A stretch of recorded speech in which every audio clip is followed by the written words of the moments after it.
shocking, bestial, pestiferous, perverse, decadent. These were all words that were used to describe Richard Strauss's opera Salome after it was premiered in Dresden in 1905. And this, ladies and gentlemen, is Cheryl Barker's choice for music that most epitomizes desire to include in this week's playlist. Now, the story of Salome is a biblical one.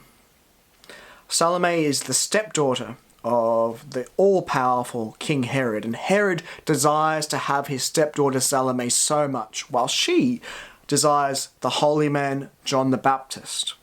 John the Baptist doesn't want a bar of her, but this story involves incest, it involves murder, it involves cunning and intrigue of the highest order. Finally, after all these things happen, Herod begs Salome to dance for him. He desires her that much. And if Salome would dance for Herod, then Herod agrees to grant her anything at all, even half his kingdom. Now, of course, Salome does do this most seductive of dances for him, and requests the head of John the Baptist.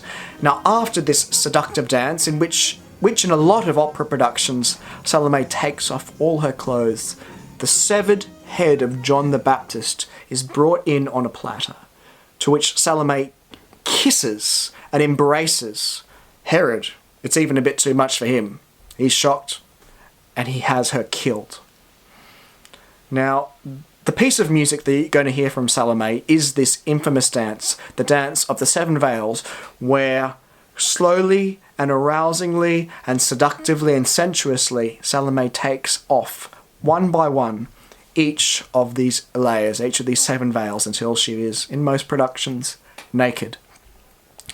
The music starts off in a rousing burst of exotic energy, but then slows down into a very exotic, otherworldly, seductive dance over rattling tambourine. The oboe plays this sensuous tune, which is then taken on by flute. It's slow, and it leaves a lot to the imagination, but it almost winks. Swooning strings slide as they come in to depict this sort of sensuousness, but the music builds and builds, both in volume and in speed, to an almost orgiastic head, as Salome exposes herself and exposes this very depraved and decadent form of desire in music.